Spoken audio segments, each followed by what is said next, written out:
Ladies and gentlemen, this RedGamerTech.com video, we have official confirmation that Microsoft have managed to increase the GPU clock speed, the graphics card clock speed of the Xbox One from 800 MHz to 853. I'll say that again, they have officially confirmed that the GPU clock speed is higher on the retail consoles than what we have previously thought. Furthermore, there's also more information regarding the drivers and optimizations of the console, and it has been officially confirmed that there are massive improvements on the retail machines compared to the versions that we've seen at E3. So we're going to be actually doing some analysis of this entire thing, and more to the point, we're going to speak about the graphics drivers extensively first, and then we're going to move on to the hardware side of things. Why that way? Well, it actually turns out that we're probably going to see more of an improvement from the driver alone than what we are everything else, most likely. So let's just jump into it anyway, and we'll talk about how the story originated, and we'll talk about the quotes and so on. So the corporate vice president, Mark Whitten, who was actually discussing this, and he said, and I quote, "This is the time, and this is the thing that I think people are going to see when we get into Gamescom and people get their first look at things since E3. This is the time where developers have had the final dev kits in their hands, and they're really working closely with us on how things are going to come together. There are some things that have really started to come together quite well. Since E3, for example, we've managed to drop internally what we call our mono driver. It's our graphics driver that really is 100% optimized for the Xbox One hardware. You start with the base driver, out of quote just for a second, that's DirectX 11.2, we'll go into that more in a moment, back into quote, and then you take out all the parts that don't look like Xbox One, and then you add in everything that really optimizes that experience. Almost all of our content partners have really picked up on that now, and I think it's made a nice improvement. This is the time where we've gone from theory of how the hardware works. What do we think the yields are going to look like? What is the thermal envelope? How do we think things are going to come together? And then really having them in our hands. That's a time where you can start tweaking the knobs. Either your theory was dead right, or you were a little too conservative, or you were a little bit too aggressive. It's actually really good news for us. An example of where we've tweaked up the GPU clock speed from 800 MHz to 853 MHz. Once again, this has all been officially confirmed now, out of quote. So let's talk about the driver aspect first, because that's actually quite meaty. Anyone who's a regular PC gamer or knows anything about PC gaming at all will know that drivers are the biggest thing. Oftentimes you can get 30-40% improvement on your graphics card from exactly the same titles as what you are playing, simply by a graphics driver. Metro, The Last Light, Tomb Raider, Crysis, all of these games had massive improvements across the board, both on AMD and NVIDIA hardware. By all means, you can feel free to Google that. In some cases, it was 40-50% more, especially when you're starting to apply anti-aliasing, specific light sourcing, or for example TressFX in regards to especially NVIDIA cards, which TressFX of course is AMD's and primarily aimed and optimized for their hardware. However, NVIDIA cards can do it. It just is a little bit more messy. So basically what he's saying here is that, look, they started with a base driver. Now, we know that Microsoft and Sony, and this is something I've been saying for a while, although it's fairly obvious, that they've been just working on this. They've been grinding under the hood, and when you first create a development kit, it doesn't matter how experienced your team is, you need something to put together, almost as like a proof of concept. Because you can't do anything unless you've actually got something there. And you can even see this on the PlayStation 4. Look at the evolution of the PS4 development kit. It didn't have an AMD Jaguar in it to begin with, did it? No, it didn't. It had various different AMD cores, and then eventually they settled on the final design. Eventually they had it fabricated. This is even more evident because early versions of the development kit have either parts that aren't used, they have various pieces of software that's not really required on the retail units, they have extra ports, and a lot of other stuff besides. And we've even heard news just a couple of days ago, actually, that one of the reasons, for example, that the development kits were so noisy, so loud, and one of the reasons that we actually thought that the systems were overheating was because some dude who was working in the office, they heard the development kit roaring, and they assumed that the fans were, the system was overheating, and that's why the fans were so loud. But in reality, that's not the case. They simply didn't have the subroutines, the information in it at that point to even handle the fans. So all they did was simply crank them up to 100%. Better that than, the fans conking out or whatever. So in regards to this, first of all, they used a DirectX 11.2 driver. Now we know that Sony's kit is very similar in that it actually uses its own API and system, but it's actually very close to DX11 regardless. But for Microsoft, they started with DX 11.2, and it was a very broad base, and then they said, you know what, this is something that's most likely and primarily aimed at, PCs. And PCs, as many of you are aware, have to deal with a broad range of different architectures. They have to deal with a broad range of different CPUs. They have to deal with a broad range of graphics cards and sound cards and goodness knows what else, and therefore they need to be able to handle a plethora of different tasks. It's not the case for the Xbox One. The Xbox One's operating system, however, is more complicated. It's actually using free operating systems, basically running as virtual machines. So the Xbox One's operating system structure, in that respect, has still a lot of tweaking left to go. Now, there have been some reports that people, not just reports, people have been going all over the internet, particularly from Sony, because they believed the operating system was going to be significantly smaller than Microsoft. No one's exactly sure what the size was going to be, but people were assuming that it was going to be between 512 and 1 gig, leaving about 7 gigs for games. Maybe, 6.5 gigs, but of course it turned out to be not quite like that. And we've heard reports from an Xbox One developer that the reason they've gone this route is simply because they need to allocate resources for the future. Now, the maximum GPU clock speed of the AMD Jaguar is 1 gigahertz. We're talking about for the GCN cores here, we're talking about for the actual GPU. And that's roughly the type of speed that a lot of the parts on the desktops are using. For example, the Radeon HD 7790 is actually running at 1000 megahertz and actually has 14 GCN cores, which is about 896 stream processors.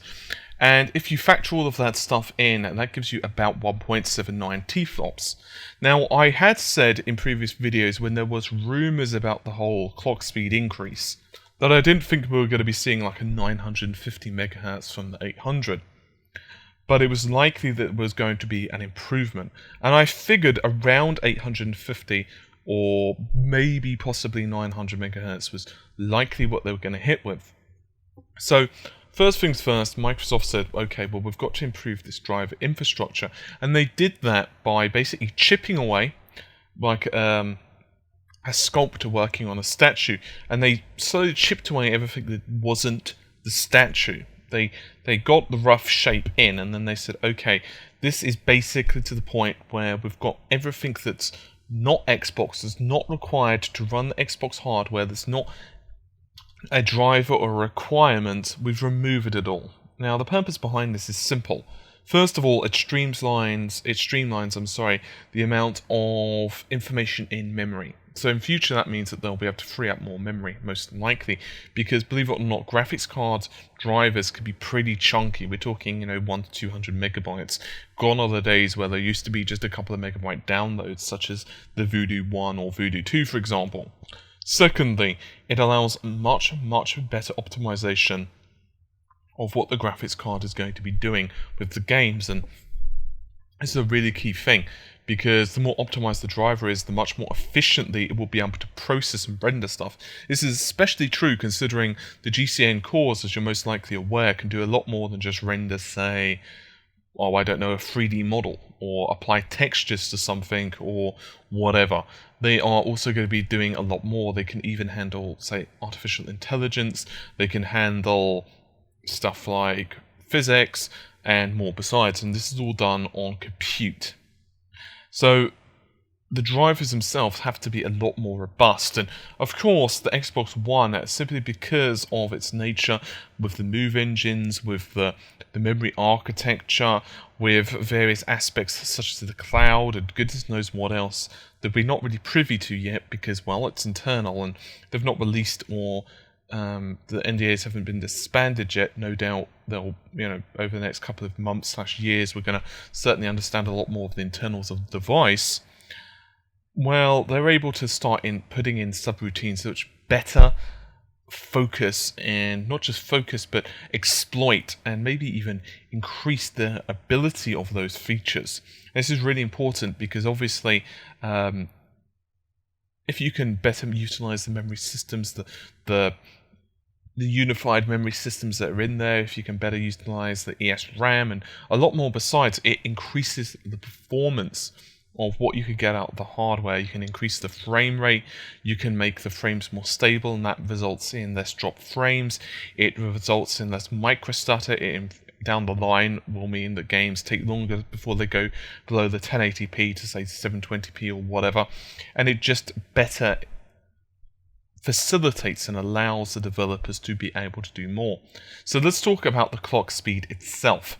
So the GPU clock speed has been improved and is about a 6.6% increase. So once again, just to reiterate, that's 800 megahertz to a rather not bad. It's not exactly going to shatter the world. It's not going to send, tsunamis and earthquakes in Sony's direction, but it's now 853 megahertz. And you can do some really arbitrary math on that, and I've already done it ahead. That's going to give you just over 130.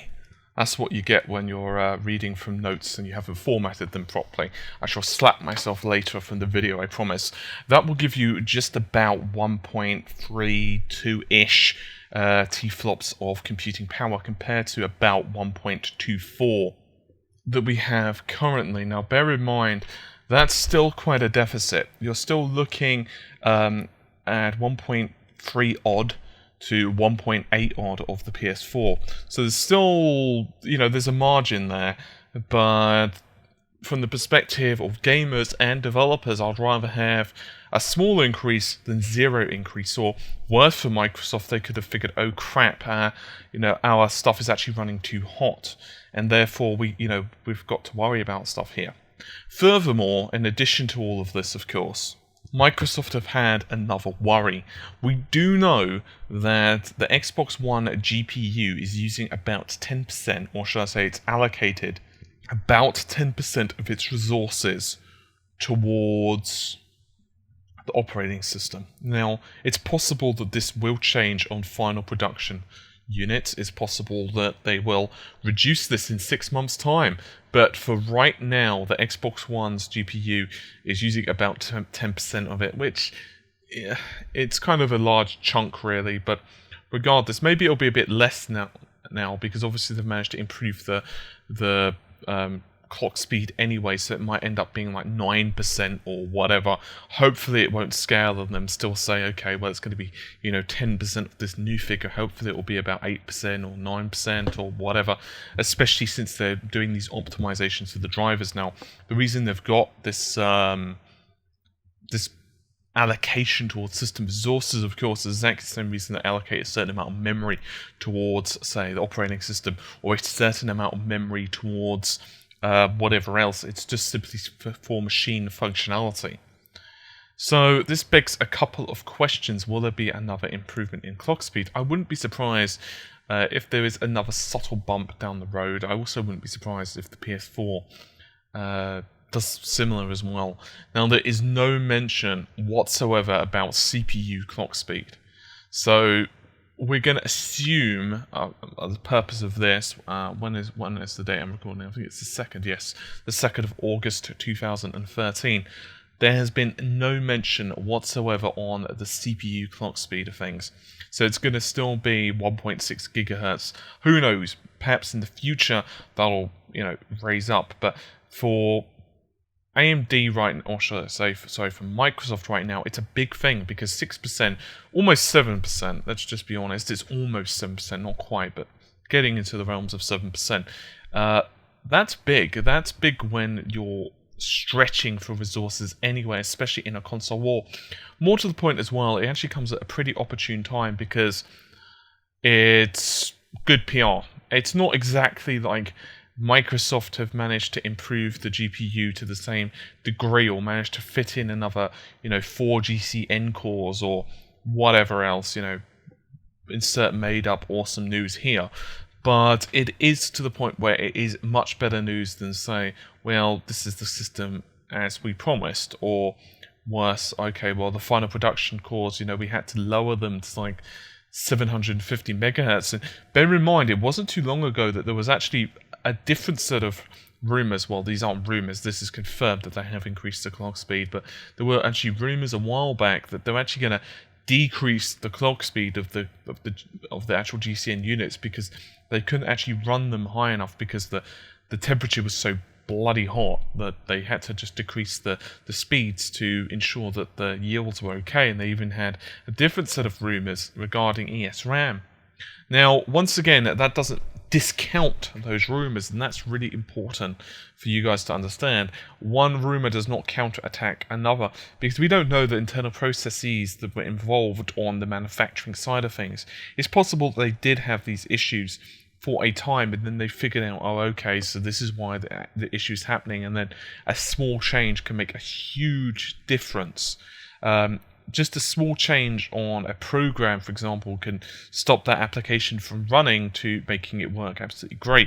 And I've used the story as well that from a Xbox One developer, and he was saying that, look, just 8 bytes of data. We're not talking KB, we're talking bytes here, just 8 bytes or even less of wrongly allocated memory can cause a game to crash. As simple as that. It'll just, take a dive and it will simply just lock up or just not work anymore, simply because that memory has been allocated to a different resource. And this is really important. This is where extra stability for the console comes into mind and so on. Microsoft, we know, have engineered the system for the Xbox One to pretty much never be switched off. I mean, obviously you have the ability. It's not like someone's holding a gun to your head and saying, okay, well, you have to leave the system on or never ever come on again if you turn it off. But they are saying that they've basically engineered the system to be always on for 10 years. That's basically the shelf life of the system, 10 years, which is pretty considerable when you consider it. There are some issues I have with that regarding, say, the hard drive and other wear and tear parts, but I suppose technically, for example, the mechanical drive could fall over, but it's very unlikely because it's not going to be thrashed anywhere near as much as, say, the PS3 or the Xbox 360 drives. Xbox 360 drives do have a failure rate. Everything has a failure rate, but it's certainly not like, 80% or the Red Ring of Death issue, which is another thing as well. They must be extremely confident because Microsoft aren't stupid.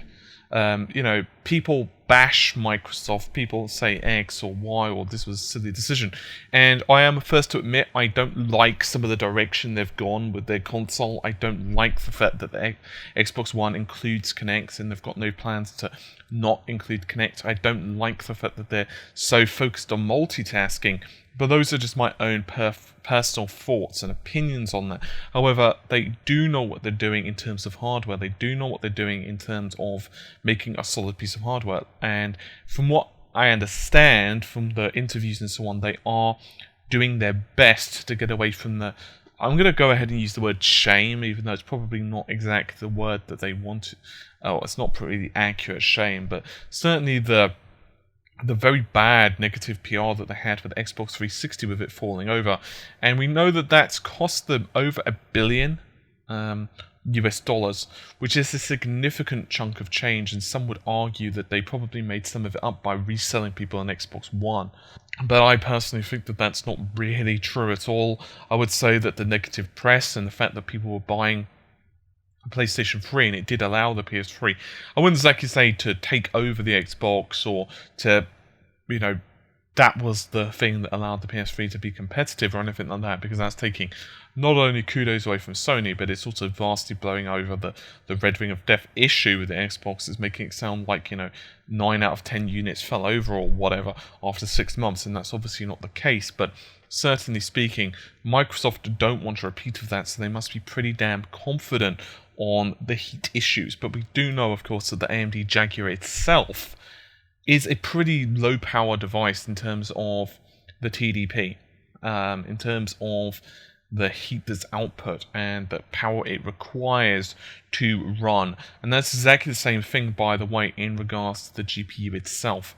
The GCN cores are based on the 7000 series of desktop graphics cards.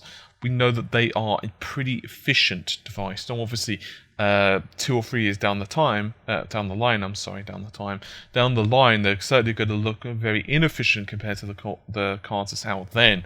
But for now, they're pretty damn impressive, is what it's going to come down to. So I'm pretty happy with the news. I don't think it's exactly like, oh my god. I don't think this is something that,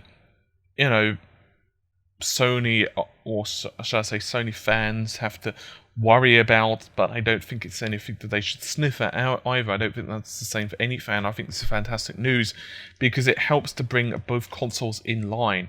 I'm actually covering another video today, and I actually almost missed this news, so thanks to Colin, who knows who he is, who pointed this out to me, because I was almost done wrapping up videos today, and then he was like, oh, by the way. But I digress. What was I saying? Yes. So, basically, we know that John Carmack has said, look, both systems have issues, and he hasn't done rigorous testing. It's not like he's done huge benching, which would give frame rate, it would give the maximum resolution, it would show how well each system deals with, say, rendering on the fly. It shows how much of a disparity there is in terms of bandwidth and goodness knows what else. But what it will show is that he says that, look, he's fairly confident that both machines are going to be very capable. He's very happy with the amount of memory on both systems. He is under NDA, of course, although he has said that, look, both systems, including the PlayStation 4, has gone under huge strides, those are exact words, regards to the PS3, because he wasn't really happy with the PS3, just for multiple reasons, primarily resulting on the cell processor. But news like this is very good, in my opinion, for the games industry as a whole. 6%, or 7%, let's just call it, is not really, going to set the world alight. We're not going to be seeing incredibly more complicated worlds, but what we are going to see is less of a disparity between the Xbox One version of games and the PS4 version of games. But we're going to get into that a lot more in a couple of videos' time, because I've got a lot more analyses to do. I was actually deliberately, purposefully waiting on these videos because I had a feeling with the news conference coming up and the Xbox One, there was quite a slew of news, so I was deliberately like, okay, you know what, I don't want to release a video yet because I have a feeling that there was going to be some news regarding the Xbox One's GPU or CPU speeds. I don't know why, just call it a gut feeling. I had a feeling that Microsoft were trying to do something in the background, and I wanted to hold off a week or two before I was like, you know what, I can wait for a couple of weeks to see what happens. I'm really happy with myself that I managed to just fight the temptation. I'm happy about that, but that's just, self-congratulations and all, which is sometimes the best type of congratulations, by the way. As I always like to say, look, if you're not happy with yourself, who the hell else is going to be happy with yourself? Or something like that, I don't remember. Regardless, it's not going to set the world alight. It's not a huge improvement, but I'm curious to see down the line how much of a difference we're going to see, especially from Gamescom and final retail releases. I mean, I want to do some comparison videos between Xbox One, PS4, and of course the PC. I mean, that just goes without saying, and I'm going to be doing a lot of that stuff. I'm going to be doing some really good analysis videos over the next couple of, when the system's released, like November, December time, there'll become a lot of stuff out, so I really hope you guys join me for that stuff. Anyway, that's just about it for this particular video. There will be a lot more hardware stuff coming out tomorrow. I have some really cool plans regarding the GPU side of things as well as the CPU side of things. So hopefully you will join me over the next couple of days, my friends. Regardless, that is just about it for this particular video. Hopefully you have found it somewhat informative. As per normal, if you have, then feel free to share it. That would be very appreciated. We are trying to grow the channel, of course, so any help you can give us in that would be most appreciated. If you want to contact me directly, good sir or good madam, then you're more than welcome to. Actually, I don't really like good madam for a lady. I'll call you good lady or something like that.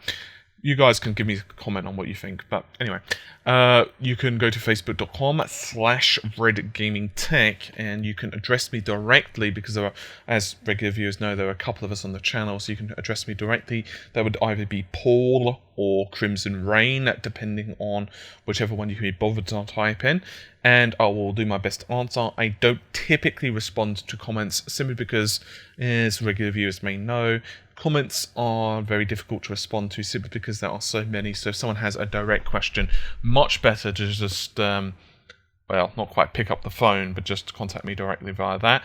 Anyway, I'm going to get going. Hopefully you've enjoyed the video. I will see you soon. Take care. Bye for now.